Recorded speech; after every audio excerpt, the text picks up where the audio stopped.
The Dog and Deuce Show is produced by Dymar Productions in association with Studio B Productions. Quarantined in a secret bunker somewhere in Salt Lake City. This is Dog and Deuce. More information has surfaced about the rift between Donovan Mitchell and Rudy Gobert. Is it as bad as the one between Shaq and Kobe? Plus, Morgan Scalley's been reinstated, MLS is back, and a countdown to the NBA is on. We are the true pioneers of being angry on the internet, and this is Dog and Deuce number 333.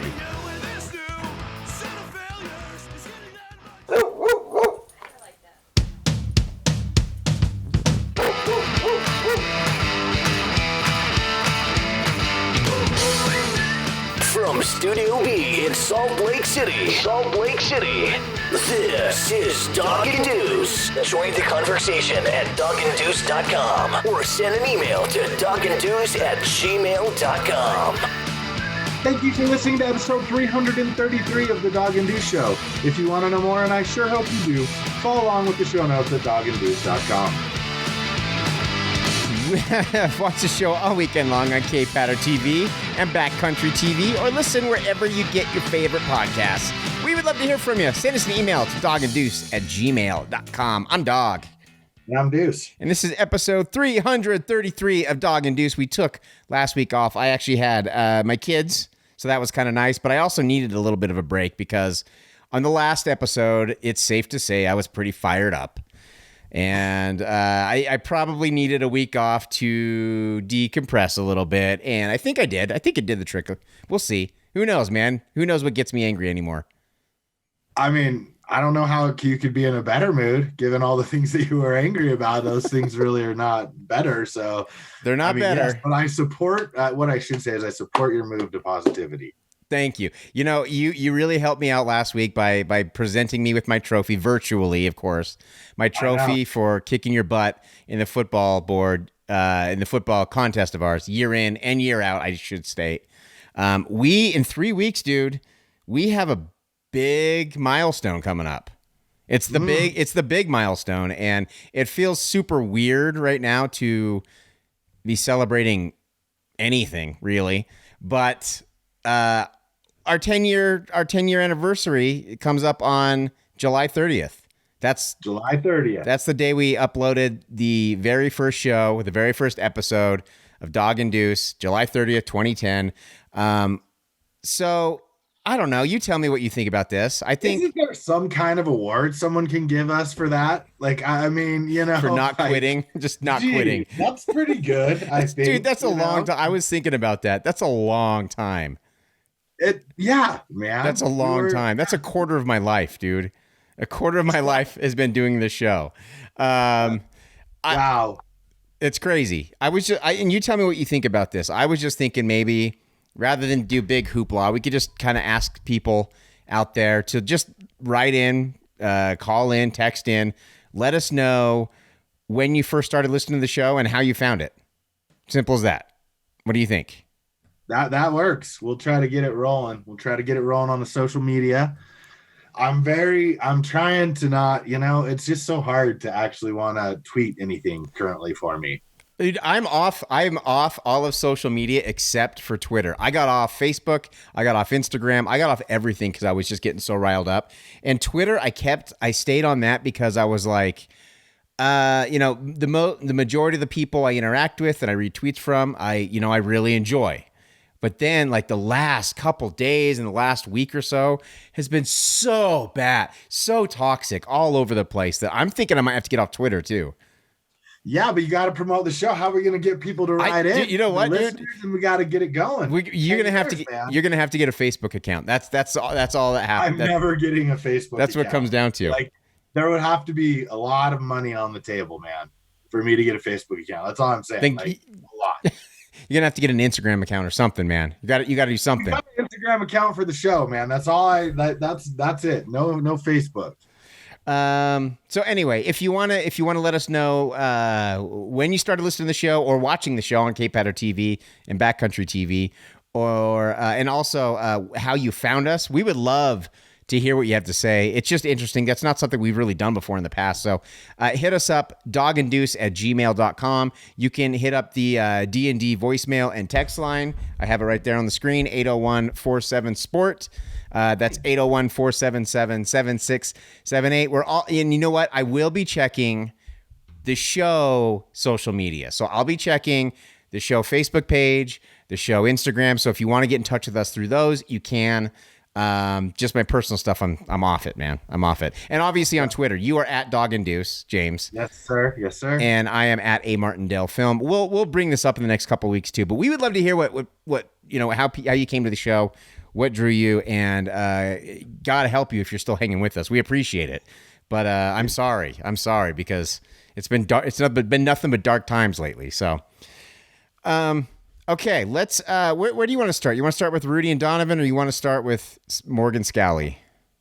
I think probably Morgan Scalley. You know, I mean, since it's a week old and we got the Rudy Donovan to discuss and MLS. Give me your take on what went down with Morgan Scalley. You know, a reduction as sort of not only in pay but also in stature by not being the head coach in waiting and losing, I think, like $800,000, but retains his defensive coordinator position. Yeah, I'm trying to find. I have the whole thing up here somewhere. So basically, Morgan Scalley, you know the story. He accidentally texted a racial slur, the bad one, to a recruit, and he meant to text it to a group of coaches. We've discussed that. We went through that ad nauseum, and we gave our opinions. It's been big news. He's been reinstated, and that happened I think last week, I want to say.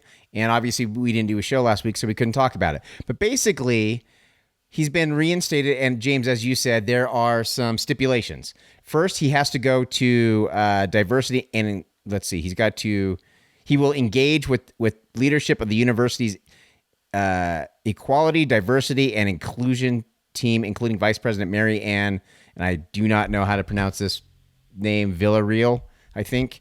He will participate in regular and ongoing diversity and inclusion education and will be expected to be a key partner in addressing issues of racism and bias in the Utah Athletics Department, the university, and broader community. Okay, obviously that almost goes without saying.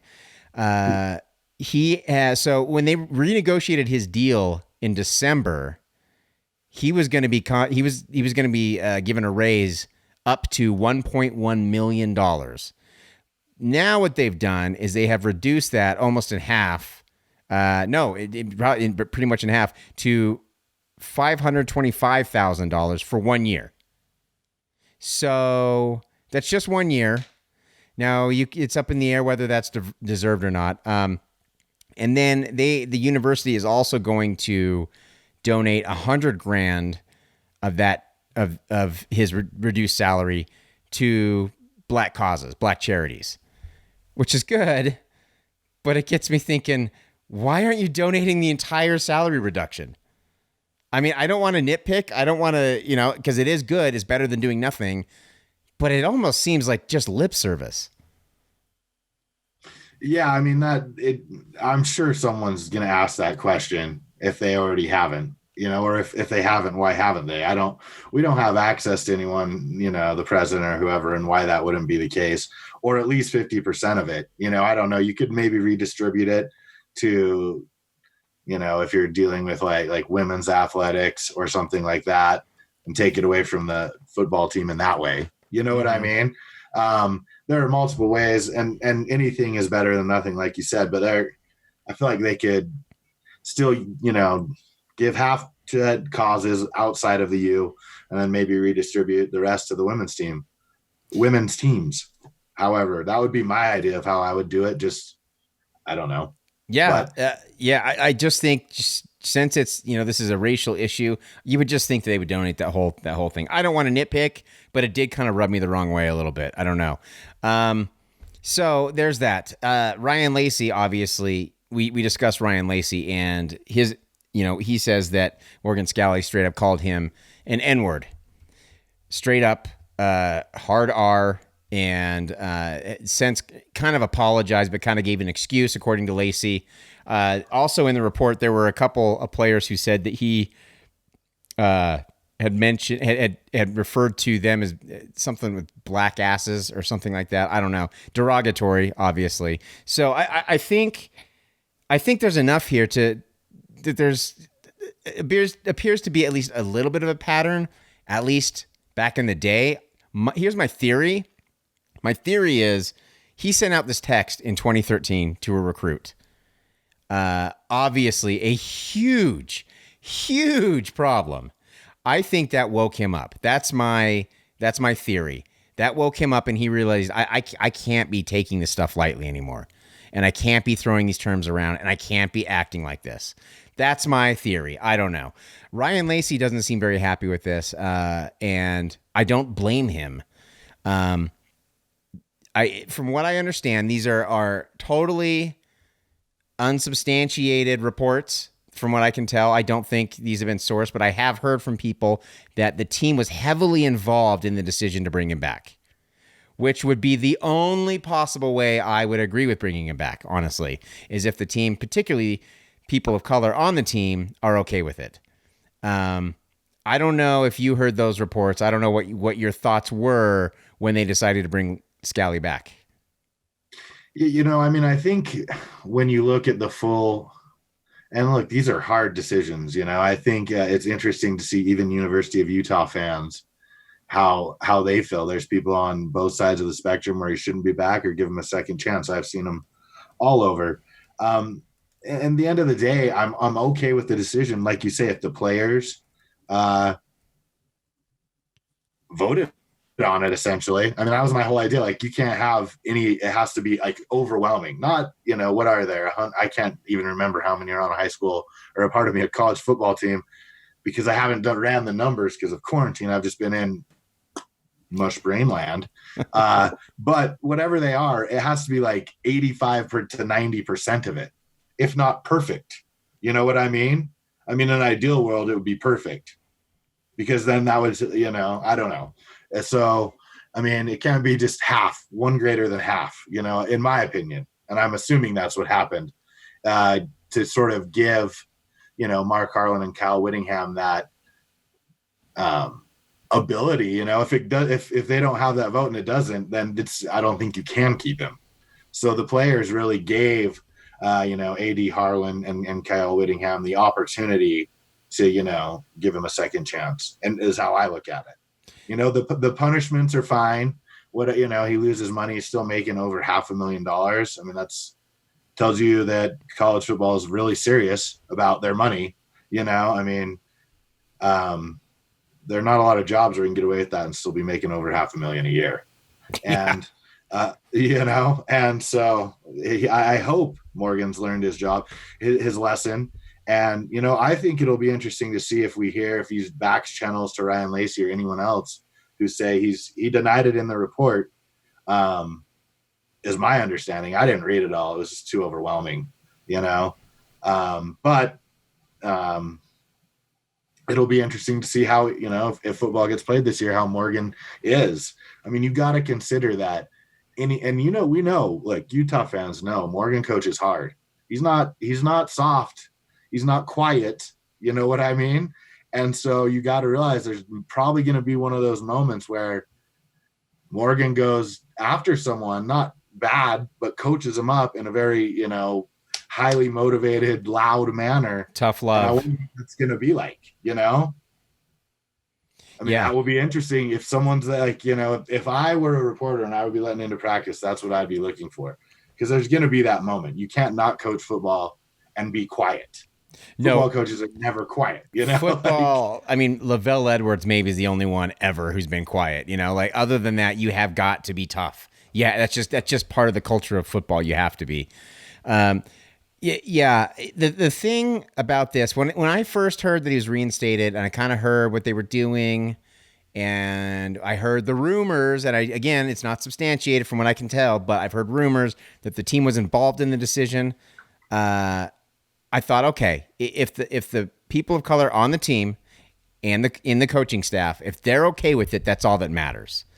But then I saw the outfall, like the fallout, excuse me, that happened on social media and everywhere else with Ryan Lacey, and how Ryan Lacey feels like they just kind of ignored him, and they think he said that they kind of treated him like he was lying about this thing. And I'm not sure why he would lie about it. And he immediately put him on a defensive posturing. I mean, not defensive posturing, but it made him immediately have to defend himself. And then he's starting to get death threats online. And he's starting to, someone posted his mother's address, and someone posted a picture of his son. And I just, to me, I don't even, there are not words to describe how disgusting you are if you do that. You are a piece of trash. I'm not going to mince words. Like, it's unacceptable. To say it's unacceptable is not even, I mean, that's an understatement of the century, man. Like, I don't understand what would ever entitle you to do this. And then, to make it even more sad, you see other former players and players, both from the football team and the basketball team, showing screenshots of DMs that they got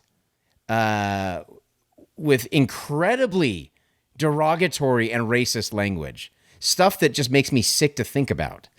And then I start thinking of, well, you know, the Utah Jazz fan base has a bad reputation. And I've always defended the Utah Jazz fan base. Like, I have always been there.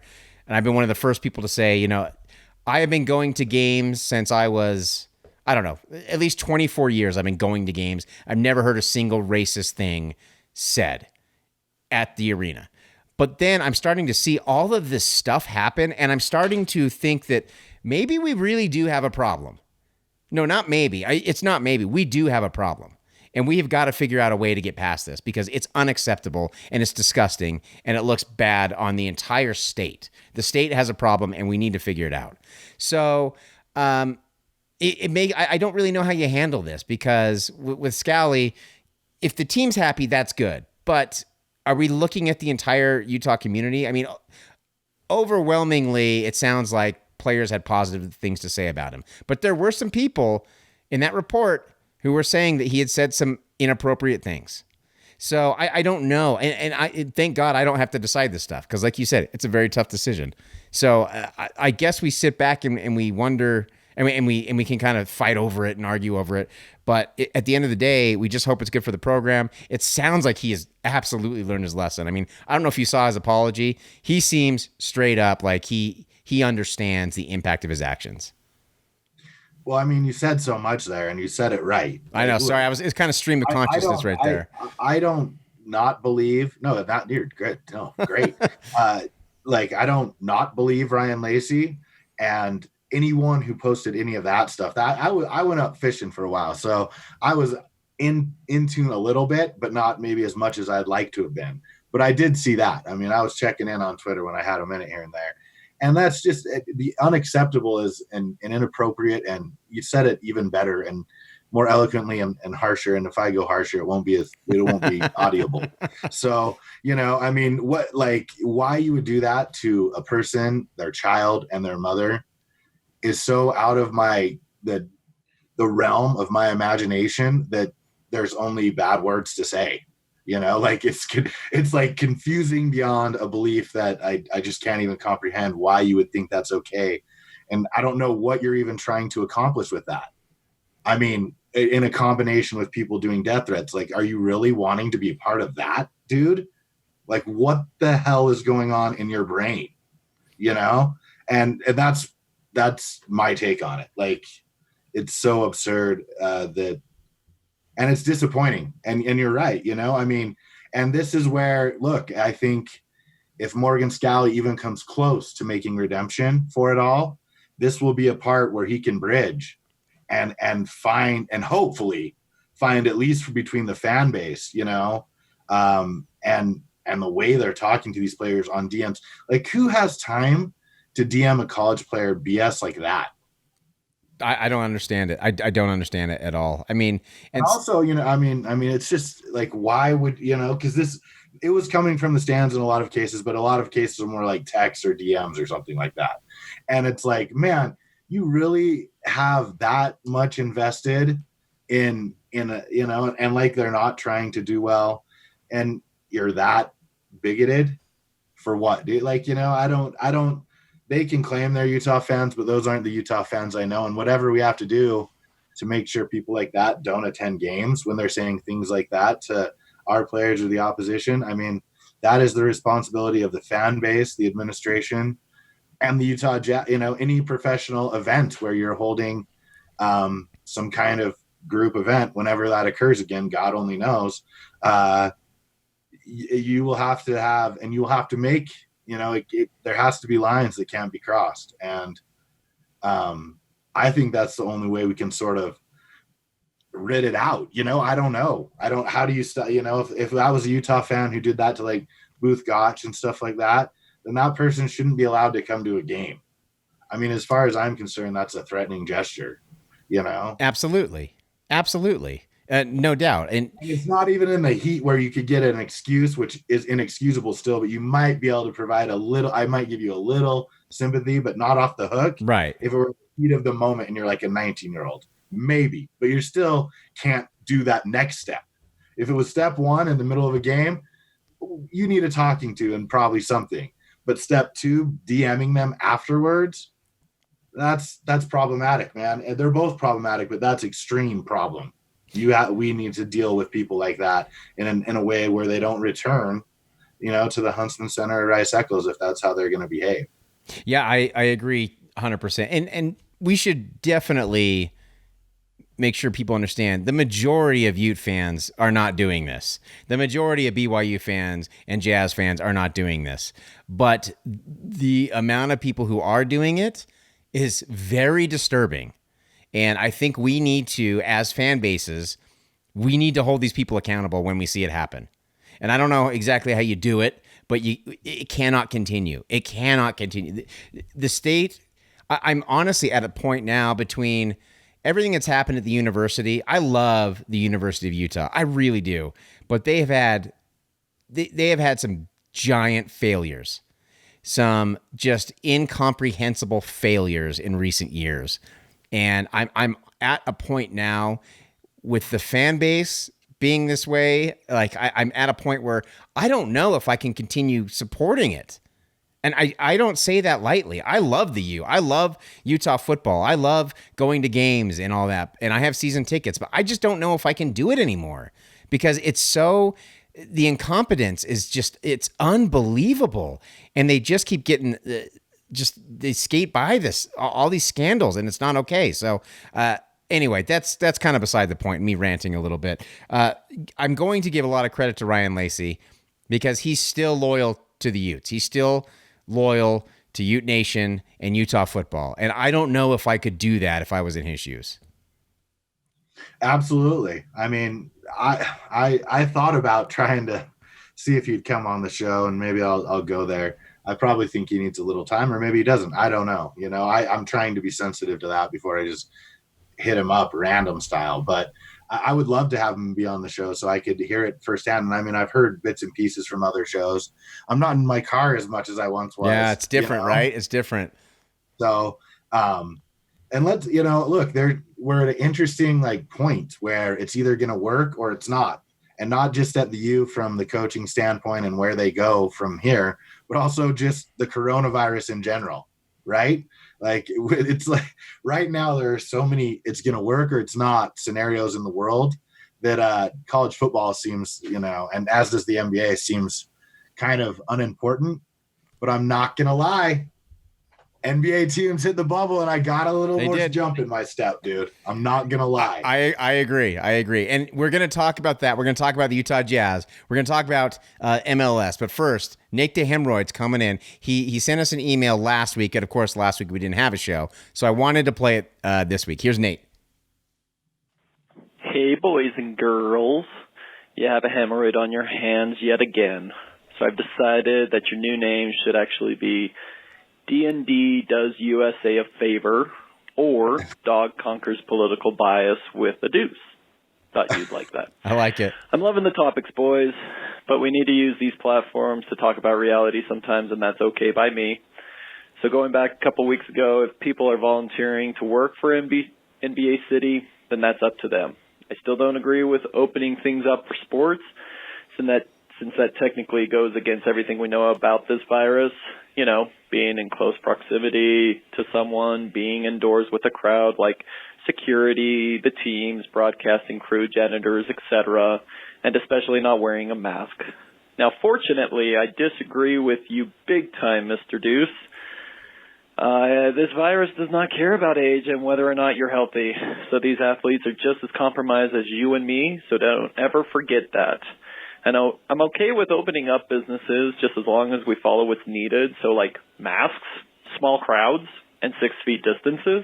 I don't know what they've been telling us. So unfortunately, that's not going to happen in sports. So that's why I'm so against it. But regarding Utah football, you're probably right. I actually did miss one entire season in 2014, actually, due to work, and it sucked. But I did get the highlights and the news articles, and so I guess I was able to keep up with it, so I didn't really miss it technically. And I did boycott the NFL back in 2011 when they did that lockout, so, I mean, I could get by without football, actually, I think, ... So today, with all the content available, it's easier to get by without sports. So I just finished Dark on Netflix, and it was great. I watched Honey Boy on Amazon, and that was great. So basically, there are options. So anyway, hope you and your family are staying safe. Oakley dokley, hemorrhoid out. I love the Oakley dokley, giving a little nod to Flanders there. He's about the only one who has that depth of love for The Simpsons as I do. That's in serious love, then. Dude, it really is. It really is. I was just thinking about Tamaco tonight. Tamaco. I forgot all about Tamaco. It's one of the thinking about it. I was like in my head by myself, just like, man, remember when Homer had Tamaco? Oh man, that was one of the great. I want to say that was season 9. I want to say. I have no idea. But I love that one. Oh man, it's just one of the one of the great episodes. There's so many, but yeah, it came out in 1999, season 11. Wow, I was off. So yeah, so what are your thoughts there, man? Like he kind of said a lot there. I still agree with. I'm gonna need printouts of these, man. Hey, they're on the email. They're on the Dog and Deuce email. You got the login and password. Damn, I can't remember that many passwords. Can't you email me over one, dude? So I can. I'll forward it to you. No. First of all, yeah. I mean, look. Here's the. I don't know what to say. I mean, he said he thinks he can make it. There's a lot of content. I don't know. You know, I'm no doctor, but it seems to be all the NBA players are having less struggles, or the athletes are having less struggles than normal people. You know. And I mean, again, like if they're being forced, then yeah, don't do it. I said this presents a very unique situation for NCAA sports. If someone's that afraid and you're not paying them, and you can't say scholarship, you know, can you revoke their scholarship? I mean, that presents a very challenging, and I think we will see the true colors of the NCAA should that occur, you know? And what does it do to people's eligibility? It'll be interesting to see. I don't know how to respond. Like, look, I'm excited. I'm sorry you're not. Keep watching Darn. Is that what it was called? I think it was Dark. I haven't heard of that one actually, but me neither. And you know, yeah, I agree totally. Wear a mask. I mean, if you're watching, at least from what I can see, and I don't know what's going on, at least when they head to the pitch, like obviously, like I said before, I think baseball players could wear masks at certain positions at certain times. And I mean, we saw Mike Trout running the bases in a mask. I don't know if he intends to do that during a game or not, but I wouldn't be against that. You know, at a certain point, I don't know who he's calling on to stop it. You know what I mean? Yeah. Like, I don't know if he's saying like the NBA should just do it, but I mean, they're set to lose hundreds of millions of dollars. And you can say that doesn't play a role, but if the NBA doesn't exist, where do all these people go to play? You know, I mean, it is sort of an employment issue too. If a league folds, we'll have a whole bunch of amazing players who, I don't know, I mean, they can do other things, but what they primarily do is play basketball. So No, I on some understand, level, but you got to have buy-in from both teams, like, or both sides, right? Like, the players don't want the league to fold because that's how you make your living, and the NBA wants the money. So it's a mutually shared investment in the status of the league. And if you don't, and look, I think the NBA is dealing with it the right way. If you don't want to go, don't. I mean, that could put your team in a precarious way, and you'll have to answer for that after the virus. But if that's your conviction, no judgment from me. Like I said, it would be really hard for me to leave my family like that. It depends who I was, and how much money I had. And if I was like the 15th player and felt like I had enough money to move on to my next career, I might not go, as weird as that sounds. But if I were LeBron James or Giannis Antetokounmpo, I probably would be going. Yeah, There's it's to me on the line, man. There's titles on the line, and you're not going to show up, and you're the best player in the world. I mean, that would be I can't imagine that if I was in that scenario. The thing I think it's going to happen. We're going to see more players test positive, and as that goes on, it's going to be if that happens, it's going to be a disaster as far as legitimate, like people viewing the legitimate champion as the legitimate champion. It's the whole thing is so messed up. The season already needs an asterisk just because we've had a whole off season in this time, So to me, it's not, and maybe I'm just a jerk, but I'm not all that concerned about the employment of basketball players who are making a ton of money when there are other people who are out of work too because of this virus. Like to me, the employment issue is kind of a non-factor in regards to the NBA, just because they can do other things, and they will have, even the lower paid players should have a good safety net for a little while. You know what I mean? Like they should be fine for a little while when a lot of people are out of work because of this virus and don't have a safety net and are in very precarious situations. So to me, well, I need to clarify there, when I was saying that, like, look, I think with all the movements going on, you're going to see a specific, I hope at least, a specific movement for arena workers and the like to be paid a better wage. So in that context, good point. It really does affect real people, like not just the basketball players. Like the NBA folding is devastating to not just the players. I mean, there are people who have jobs. But the arena workers are already out of work. I know that. Yeah. And that's why it's important that the NBA does try to recapture, at least from their financial perspective, money. Gotcha. That's what I'm saying. Yeah. Like the hope is that if the league folds, there's a lot of people out of work. And I wasn't just talking about basketball players. Sure. It needs to be a trickle down effect, and I hope this whole thing has shown how important those people are to pulling off events, and a lot of, you see people kind of be rude to them. I always try to be nice to those people. They're like, dude, it doesn't go. And you see how hard it is when those people and how they're maybe not treated as good as we'd like by the team. I agree. My stance is it's pretty much the same. Like I don't think it's smart to have sports right now. I really don't. I love sports, but I don't think it's smart. But they're gonna do it, so I'm gonna watch it. I'm not gonna boycott it, But like, I just have to ask though, like, what is the level? Because I hear that and like I don't know the level. Like what would be comfortable? Like when we're at 0. I just don't. I don't know. I don't know. I'm in a huge uptick, but I hear people say that, and I mean, at least from Fauci's perspective, this is the only way to play sports, no matter what. Even where we were at in May. But here's the thing: football. I mean, I can't remember who it was, but someone was saying in football, I mean, guys are spitting on each other, guys are sweating on each other, they're cut. There's no way to avoid that kind of contact in football. Right. So you can't play football then. It sucks. No one wants it, but I don't want to go on this rant again 2 weeks in a row. Let's get through this, and then we can play football again, and then we can enjoy other things, but we got to get through this first. I don't know what the level is. I really don't, and I'm glad I don't have to. I mean, do you mean like vaccination?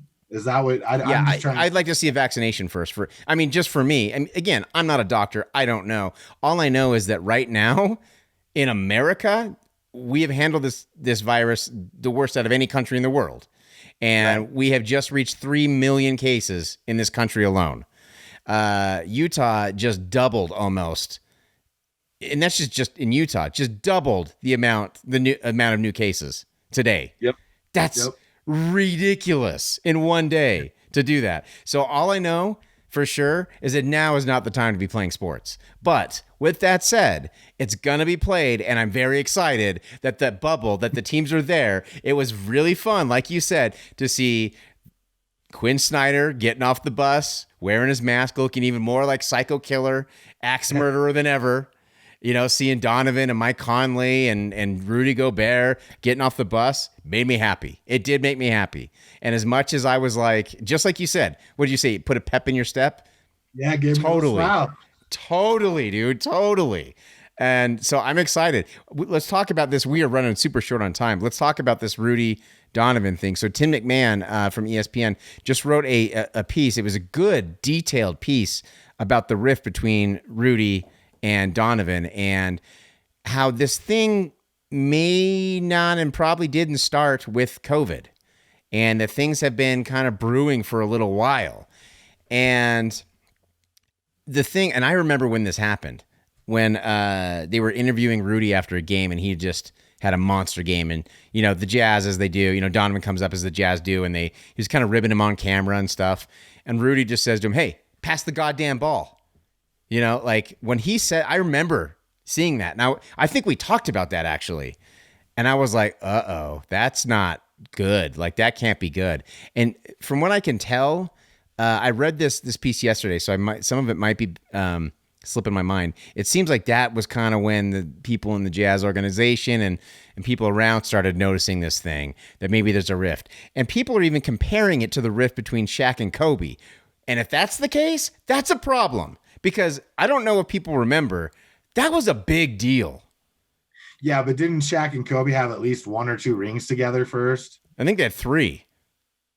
3, but before we started hearing about the rift. Oh, yeah. Like, They at least had 2. You know what I mean? Like, right. I get what they're saying, but like, dude, they don't even got a ring yet. Like, you can't compare them to that. Well, I'm just talking about with the intensity of the rift, animosity between each other. Because and they've done a good job. Well, I don't want to say that, but overall they've said the right things. Like Shaq and Kobe didn't really say the right things because they weren't the type of guys to do that.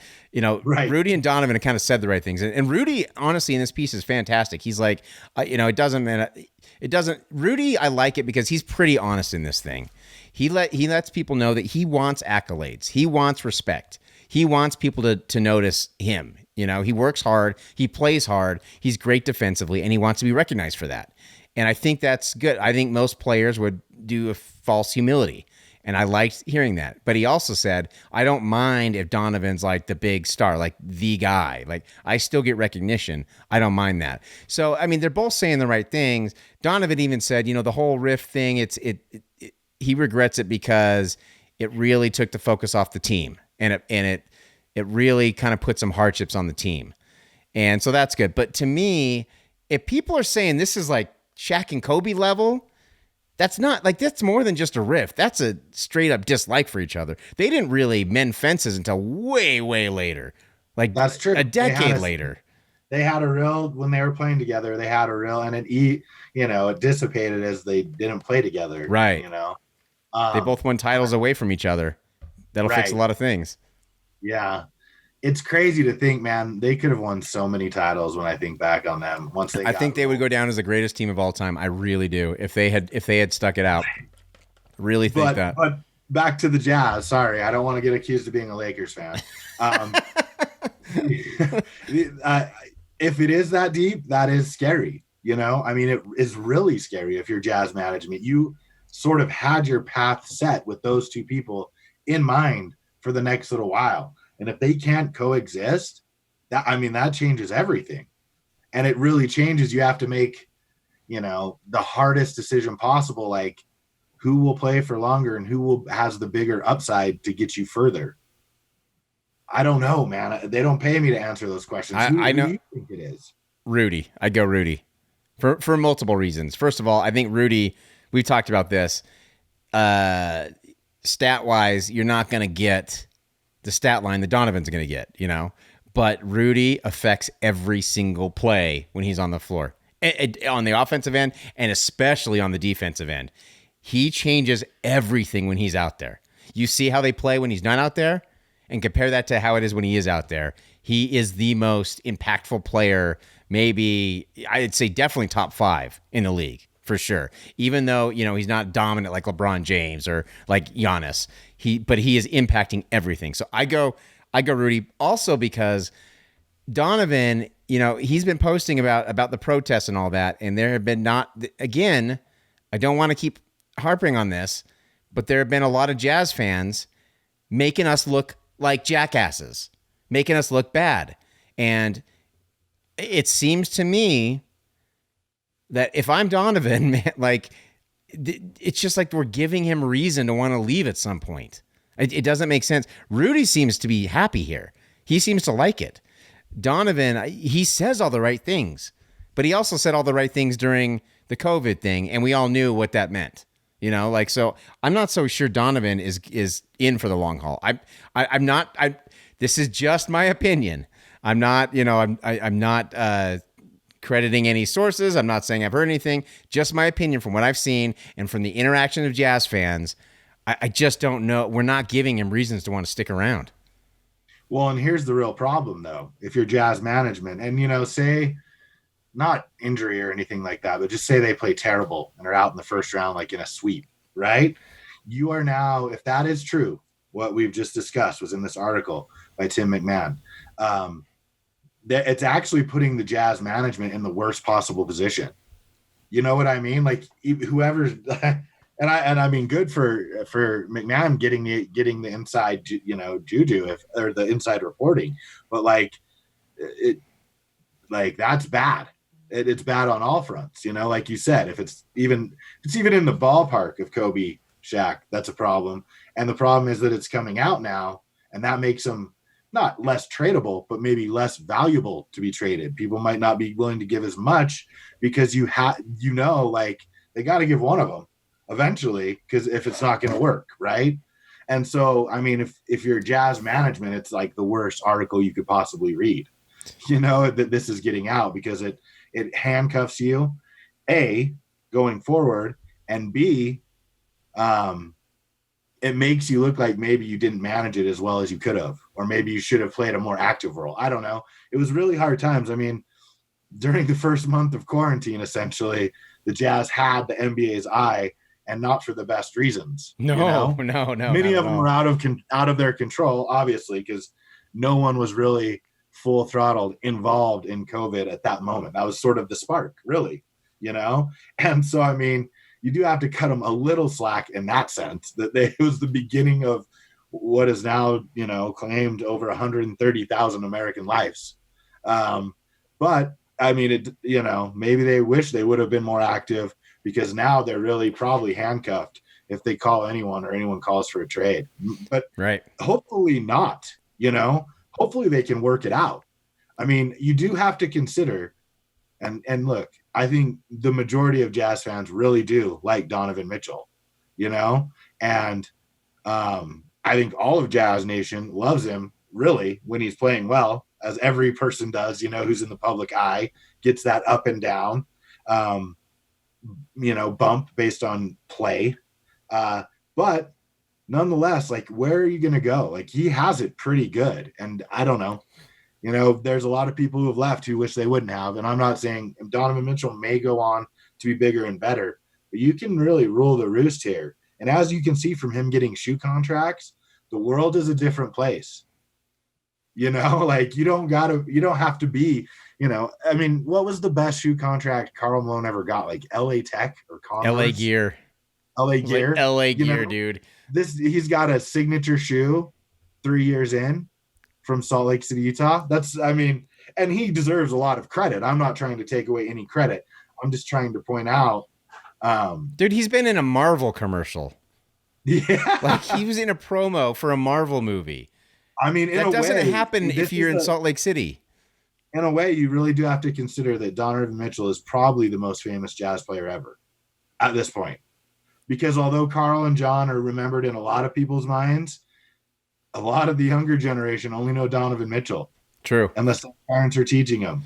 That's and true. Like you just said, signature shoe in a Marvel commercial. Right. These are things that Carl and John would have never had even access to. even if they wanted to do them, which I don't know if they would have. I remember I saw Carl in a Sprite commercial one time, like in 1998, and I lost my mind because I didn't think that would ever happen.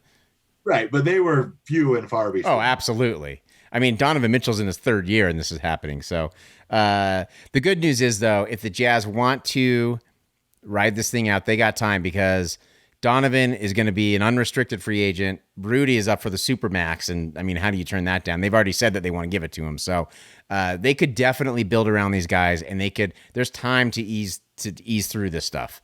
This, and both of these guys are pretty level-headed. I'd say Donovan more so than Rudy, but both of these guys they're smart guys, and they know that you can't.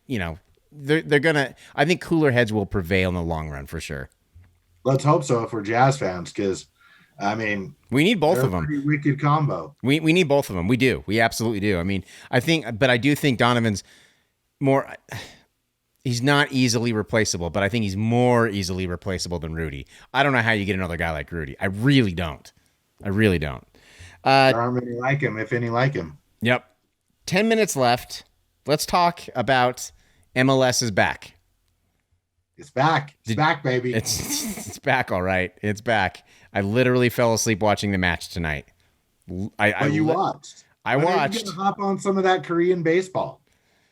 You got to get warmed up. I would. You don't want like to hit hard when that comes back in a couple weeks. Get a little. Here's the problem. Here's the problem. I was so ready for live sports, and I was like, okay, all day long. I was like, all right, 7:00, it's on. We're doing this. And then I didn't even know what teams were playing. And then it's like Orlando and Miami. Yeah. Orlando and Miami. Okay. I don't know anything about any of these teams. I don't know any players. And then they're talking about how bad Orlando is. And I'm like, okay, but it's still going to be live sports, though. I thought it was Miami that was bad. Orlando had won 11 games in their last 61 or something like that. It was something god awful like that. Miami's bad, too, from what I can tell. And so I was like, okay. They got Nene. He scored the game-winning goal tonight. I'm excited, but the real story was, right? Let's get to it. I mean, the soccer, was something to, whatever. It's live sports. I look, man, it's live. I'm going to watch it. I'm going to enjoy it. Cornhole's getting old. That's true. It's true. It's fun, though. It's super fun. But yeah, the real story was, what would you call it? The pre-match. I don't know what you call it. Protest, or I don't know. I'd go with protest. I think it was just the respect they were showing for the Black Lives Matter and for all the black people of color out there, actually, who have been affected by all of this stuff. And I thought it was great. On the outside, there was, if you haven't seen it, the ring of all the African American players from every team, and then they all had gear on and put their hand up, which was awesome. And then the players from the Orlando and Miami were on the inside kneeling. Pretty moving, I also liked it though because the black players from Orlando and Miami were also wearing the same shirts, and they were taking a knee, and it was a full 9 minutes. Is that what it was done for? Yeah, it felt that long too. Like you could feel the length of it as it went on. It was very powerful. I mean, it was beautiful. And I look, another part you have to consider, look, I'm not ever, and I want the hemorrhoid to understand, I'm not ever dismissing the pandemic. So, I hope he doesn't watch any. The minute he watches some, I'm going to have a problem with that. No, James, anyone who knows James is taking this very, very seriously. And I am. Yeah. And I have a picture actually with all three of our girls wearing their masks. Yeah. Right next to each other. Mess around. Yeah, that was really, that was good. But this is the beauty of sports in this moment, like to see that, I thought it moved me. And I don't know, maybe some people don't appreciate the significance they can have, but I think they can actually do and help make change. I mean, there are a list of athletes. I don't know if you saw Maya Moore. She gave up 2 years of her WNBA career for a gentleman who was wrongly convicted, and he just got released. So these guys do care, and they're willing to use their platform for causes that I'm in complete and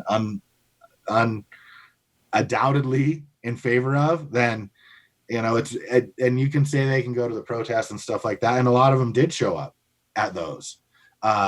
But I think it'll be interesting to see, I thought what MLS did tonight was very poignant and important.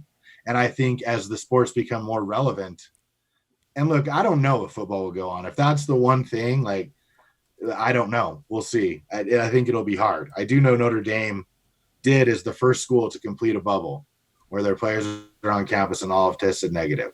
So we'll see. It really demands a significant commitment, and it could present some unique obstacles. I wouldn't be surprised if there isn't, but I'm trying to be optimistic.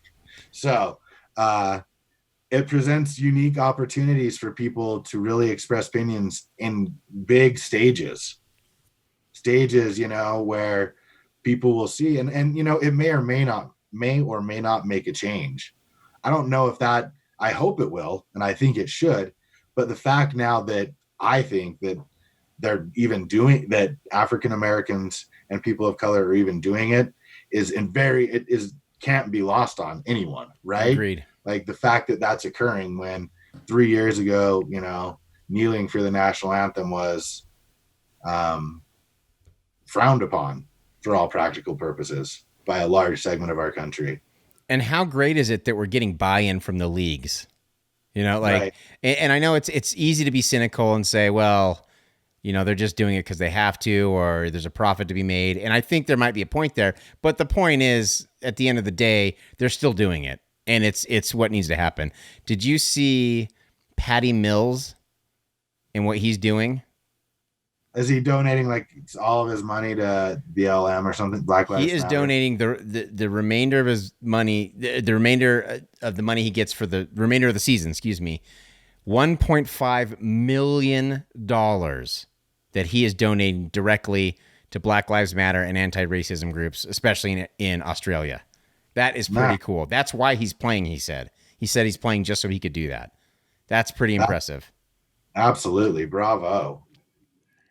But we'll see. I'll be interested to see. As far as I'm concerned, I said this to you off air, the MLS, I think they're called the MLS Coalition of Black Players or something like that. And forgive me for not having it down to a T. But I think, they set the bar pretty high for sports to come. If you're talking about something being as poignant and moving, they set the bar high. It'll be interesting to see how other leagues and players answer. Yeah. And it'll be interesting to see also if MLS is fortunate enough to get out into their actual home stadiums, what they'll do there. There's a lot of crazy things going on in the world, and some of them are good and some of them aren't. I think you can determine which I think is which, but let's hope that the impact can be, well felt and received, and everyone can stay safe. Yeah, that's what we need to do. But let's in the last 2 minutes, let's talk about the match, because it is live sports. We can finally talk about live sports. We've been begging for it forever, and here it is.